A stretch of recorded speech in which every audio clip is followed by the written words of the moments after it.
Hey, this is Mark from Casting Crowns, and you're listening to Dispatch Radio. Okay. Good. All right, with us now is some great folks that I've been talking with about a new project called the Valhalla Project, and I'm very honored to have a chance to talk to these folks and share with you guys what is going on. I have with me first here Gordon Cucullu. How are you doing, sir? I'm doing great. Thank you, Brandon. Appreciate you having me on. Thank you. Gordon is a former Special Forces Lieutenant Colonel, and he is the co-founder of the Valhalla Project. We're going to talk to him about it. And with me also is Sheila Stevens. Sheila, are you with us?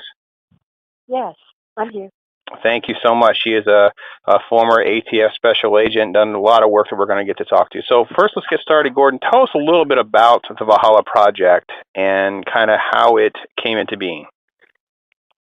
Brandon, it came into being, and I guess the genesis of it came in 2010 when my wife Chris and I were in between embeds with U.S. soldiers in Afghanistan, and Chris came up with the idea of kind of doing something back for these soldiers who had taken care of us so well downrange, both in Afghanistan and in Iraq when I was there earlier.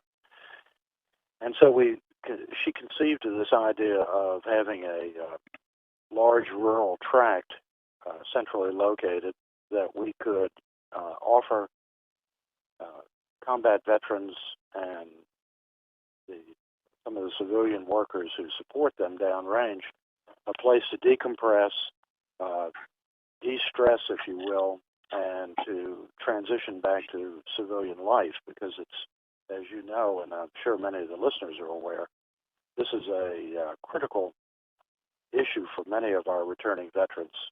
And this is nothing new. This has been throughout history, but we're perhaps more aware of it today. And so what we've set up here is a rural homesteading type environment with an extraordinarily wide variety of activities, everything from livestock and poultry through permaculture design and implementation, intensive gardening and farming, off-grid construction, you name it, and we do it here. And it gives the veterans a chance to not only get away from what's worrying them, but to hang around with their battle buddies, be able to share experiences in an environment in which they don't feel any pressure.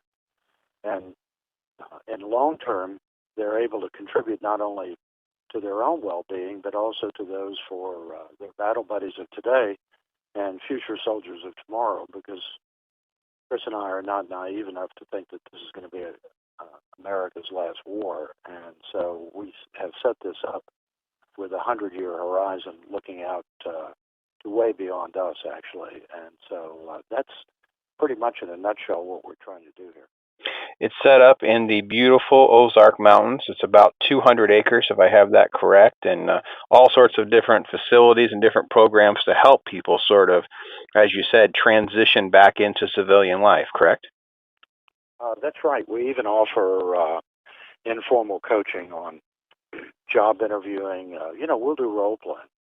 And we've had really good success with this, because we've found that most vets don't really have the knowledge at hand, and that they can translate their military experiences into something that a civilian human resources manager would understand. And so we start off with that, and then we'll go through the different aspects of everything involved in job seeking. And candidly, we've had some extraordinarily positive results with that, and we're really pleased that that seems to be popular here. And also, in many cases, we will offer informal coaching in personal financial management, particularly with the quicksand that a lot of these vets fall into with credit card debt and that sort of thing. That's also the area. We're talking with former Special Forces Lieutenant Colonel Gordon Cucullu, talking about the Valhalla Project. Let me shift gears a little bit here, and Sheila, your role in this is a little bit different, and I think you're really one of the key players here, if I understand things right, about some of the fundraising efforts and the way to help make sure that we not only get this project launched and really, in full speed, but also kind of how to fund it and keep it moving along. Tell us a little bit about how that works. Well, I'm not associated directly with Valhalla. I'm a friend of Valhalla. Okay. So I found out some time ago from a friend of mine, Ross Elder, a military writer and vet, about Gordon's injury, that he had re-injured his knee and that he needed help. So I started looking into it, and I'd heard of them before. Even my university students know of Valhalla, and that's all word of mouth because it hasn't, been in existence that long. So I got together with a group of friends, and we decided that we would do something. So we put up a Facebook page, and it has been extraordinarily successful. In 3 weeks, we have over 1,000 likes, and we have a lot of people sharing it. And today, in fact, we're having a one-day event where anybody can go, and we're selling T-shirts. We have books by famous authors, Dalton Fury, Dale Comstock, Bob Mayer, who's an award-winning New York Times best-selling author. They are giving away their books to anyone who will give a donation to Valhalla, and that will continue after today. This is just our kind of launch.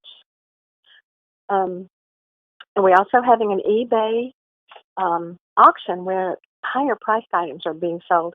Someone is even donating a flag that was raised over Baghdad in 2008, which is a family heirloom for him. So there's a lot of people that are on board with this, and a lot of people who want to see Gordon succeed. And it sounds like just an amazing project. And one of the things I think that is just so brilliant with this, and Gordon, you touched on that, is, the transfer and the education of skills that these brave men and women were able to receive during their service, but they don't always realize how to apply that and transition that into our private lives. So when they go to job interviews, when they're just trying to live the day-to-day grind that many of us are living, the adaptation is just so challenging, and I think that the entire focus of this is a great way to build camaraderie and friendships, and to know that they're not in this alone, right? I mean, that's the one thing that you got to be foundation is like, hey, listen, you're not alone.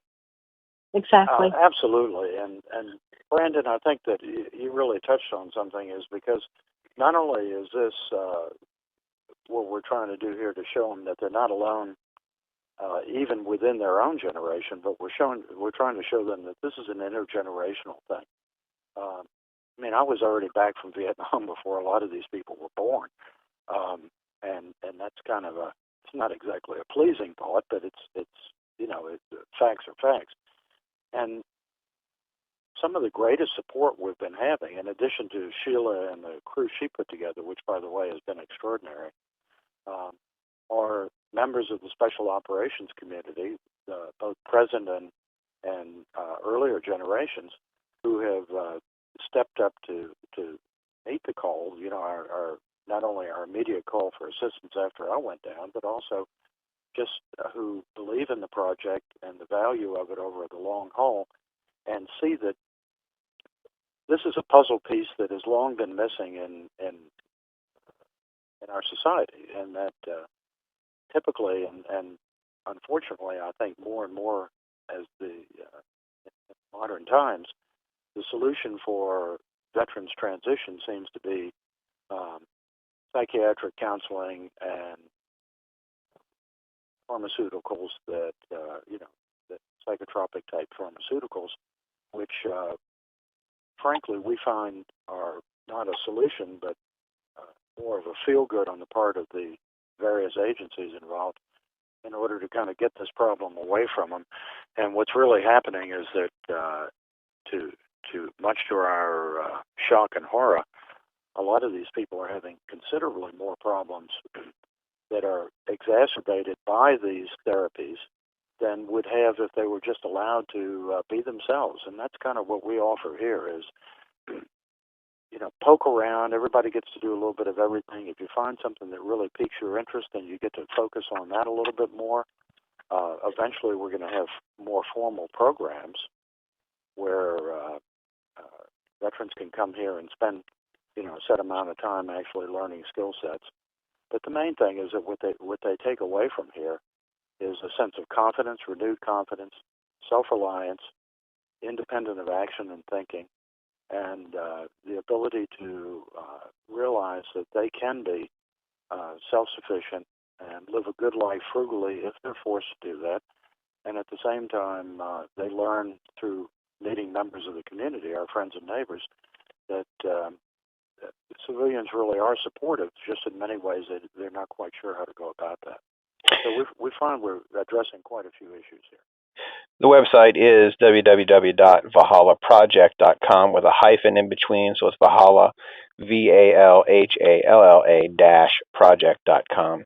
Now, Sheila, you've really had a lot of interest in researching and working on issues of trauma disorders and PTSD and some of these different things. And what is, in your experience, in your opinion, some of the things that the public just can't seem to get their head around? Why, there's certain things that, if we haven't served and we haven't been in the face of danger, some of these folks, what's some of the stuff that you think that you could share that would really help us understand what these folks are going through? Well, that's a long question, a long answer, but I'll try to make it short. PTSD and trauma disorders, and they've been around forever, renamed over and over, through the years. And they're serious issues that need to be addressed, but they don't mean that people are broken. They don't mean that these vets that are coming out of harm's way can't learn to function better and can't be this good citizens that they were before.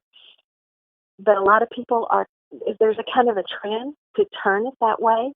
There's a trend where I've seen articles, psychological articles, New York Times articles, where they say, if your vet shows these symptoms, take the guns away. No. There's a lot of things that are wrong with that scenario. And you don't want to label or make someone feel broken or less than because they have been through the things that they've been through on our behalf, by the way. Mm-hmm. Absolutely. Absolutely. So what I want to do is bring what Gordon is doing down here in Alabama as a kind of a Valhalla South and add the therapy component to it. And he can, refer people as he thinks who need that down here. But I also want to add it for first responders because not only do first responders, police and fire and medics, they go through the same thing when they have a traumatic experience, many of them. But you can't throw a rock in a room full of first responders without hitting a vet. So, that's where a lot of vets go when they come back into those roles. So that's kind of what I see is working with Gordon, but also having that one element a little bit different. And I think if we don't do that, we're going to be doing these men and women a great disservice because, as I said, they're not broken. They're some of the best and the brightest and the most. They have the qualities we want, the qualities we need in our society. So we've got to learn to help them reintegrate. Gordon, lastly here, let me get to you personally. I mean, Vietnam is no walk in the park. So what is something that you experienced that, you really had a hard time getting through and may even still haunt you today and can kind of be your testimony to some of these men and women to know, listen, this is my story and what I went through? I think there's two things, Brandon. And first, of course, is an experience that everyone who's been in combat shares, and that's with losing close friends. And there's really nothing you can do about that. I mean, it comes with the territory, and it comes with the job. And even though you can intellectualize it, at the emotional level, I still miss a lot of these people as much or more today as I did at the time. And in that sense, that's always with you. And you always have that lingering doubt, could I have done more? Is there something that I could have done? And then there's always a little bit of survivor's guilt there. Why him and not me? That kind of thing. And a lot of our vets experience that.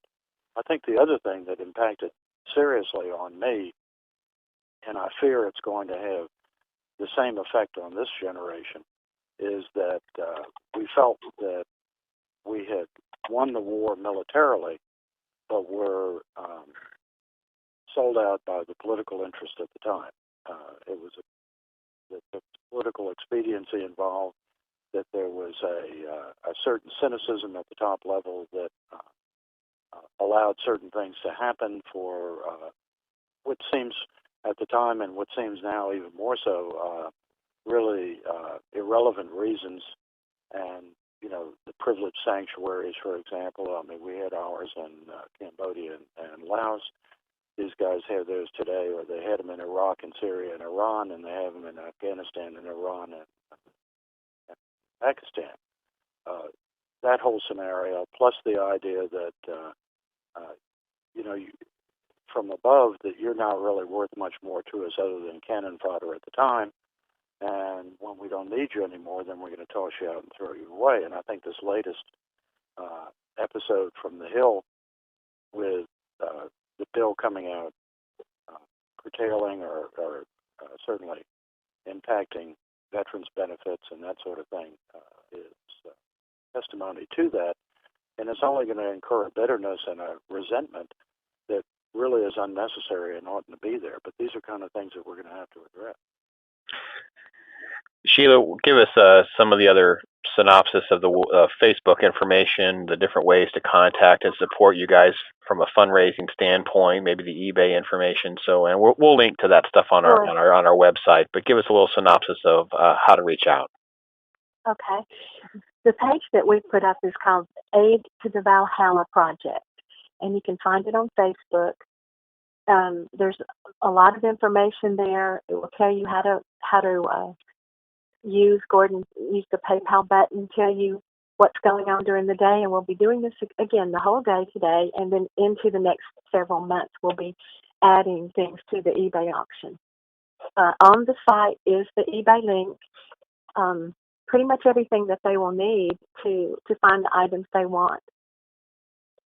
Thank you so much. And I want to thank both of you for fitting us in and sharing with our readers and our listening audience. They'll be able to find out more, find out how to help. And more than anything else, I think, is just awareness to know this project even exists. And I think word of mouth is going to be key. And, you know, you never know who might be listening, right? Never know who might be reading. That's right. Can I say one more thing quickly? Absolutely. There is an AR upper to be raffled off next year, a custom-built AR-15 upper. So that will be one of our bigger prizes. And I also want to say that one of the reasons we put this up is that Gordon not only needs funds, of course, to keep the animals and all the other things going at Valhalla, but he needs hands. He needs people to actually come out. And, of course, they will be vetted before they come for everybody's safety and security. But he needs volunteers to come and work and help while he is incapacitated during this time. It's an amazing project, an amazing group, and Gordon, I don't even know what to say. I to know that no one there, leadership or management or otherwise, has taken any salary or any benefit. It's all about donations, all about volunteering, all about helping people up. This is the kind of stuff that should be on CNN, not on the Global Dispatch. But I guess it does show what my role is in all of this, just trying to put the word out there. Yeah, I appreciate that, and I know Sheila does too. And part of the problem that we have seen is the fact that there are too many charities out there that are bogus, or are, while they might be doing some good, are doing more good for the leadership than they are for the purpose that it's supposed to be incorporated for. And so we just flat stated from the beginning, and it's in our bylaws, no salaries or benefits ever. Chris and I live on site. We manage it here. And I think it's important for any vets who might be like to come out this way, either to help.